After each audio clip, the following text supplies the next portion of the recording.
Break out the champagne. The Warriors finally won their first game of the season in a 134-123 victory over the still winless Pelicans.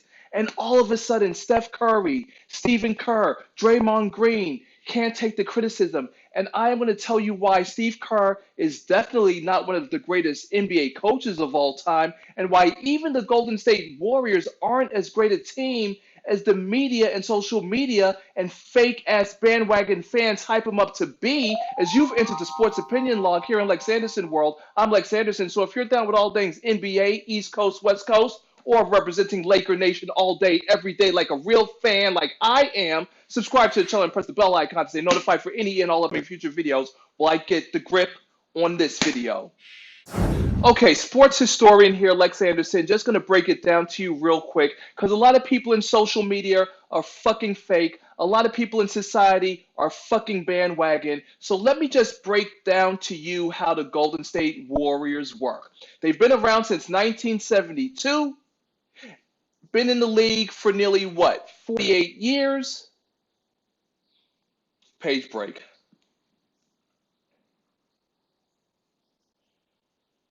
3, 2, 1. So let me break it down for you fake ass fans and you bandwagon bitches like Kevin Durant. Here's how it works. The Golden State Warriors have been 3, 2, 1. So let me break it down for you real quick, you fake ass bandwagon bitch ass motherfuckers and you social media pundits that don't know a goddamn fucking thing. The Golden State Warriors have been in the league since 1972, which means they've been around for 48 years. And in those 48 years, they've only won 4 championships: 2015, 2017, 2018. So the Warriors are not as great a team as people have been led to believe in the first place. Now, Steve Kerr, the white man who got white privilege, eating at the table that was set by the black man, Mark Jackson. Mark Jackson, I will never forget you for what you did. When the Warriors went to the playoffs in 2013 and 2014, it was the first time that they had went to the playoffs back to back in 22 seasons. 22 seasons. Does that not resonate within the head of these fake ass fucking fans? Now, I'm not here to talk good about the Warriors, not at all, because when you represent Laker Nation all day, every day, living legend Kobe Bryant, it just is what it is. Because it is the Lakers who will be going back to championship glory. It is the Lakers who will be returning back to the NBA Finals. But while society has now turned their back on the Warriors, just the way the Warriors turned their back on the legions, the thousands, the millions of fans that had packed Oracle Arena night after night, despite all those losing seasons.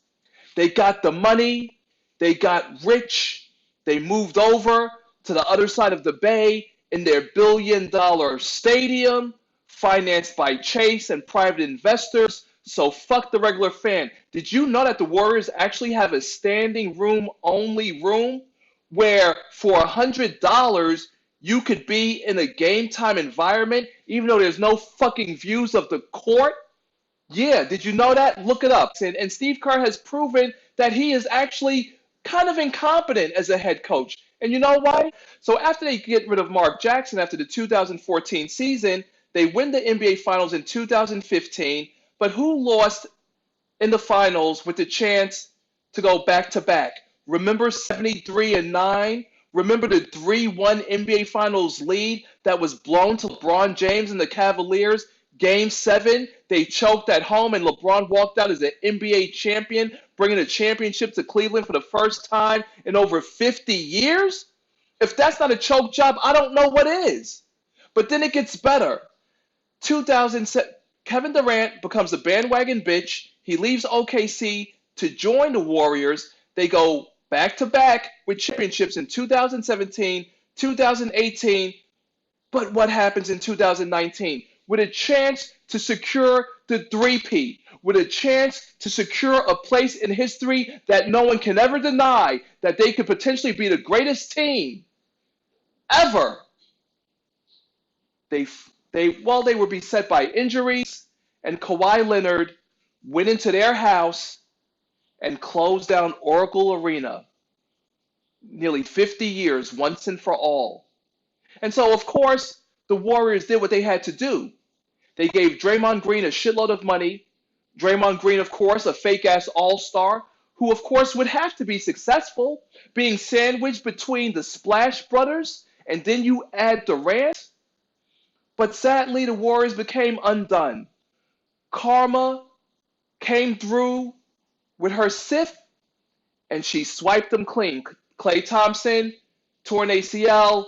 Durant, we already know his story, no point in even talking about it. But what does it say that with a chance to open up $1 billion brand new arena and get paid between $30 and $35 million to not even play this season, Durant didn't even want their money. He ran off, came to the East Coast with oddball Kyrie Irving, and he'll be coming through next season. So the Warriors had no choice.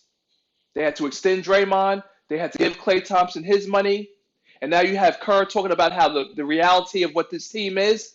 No, the reality is that Steve Kerr is a garbage-ass coach. Because when he was out with the spinal and neck and vertigo issues, who led the team on the winning streak? Luke Walton, who was able to benefit, again, off of white privilege and the last name being Luke Walton, like his father. He spun it into a Laker job, got fired, now he's with the Kings. There you have it, folks. Sports historian Lex Anderson, sports opinion log. So Kerr is a garbage-ass coach. Curry, his ass is old. Draymond Green, smoke and mirrors, as his whole career has been. And D'Angelo Russell, who gives a fuck about him? Make sure to subscribe to the channel and press the bell icon to be notified for any and all upcoming future videos representing Laker Nation all day, every day, 24/7. It's your boy Lex Anderson. Is that dinner I smell? I'm signing out.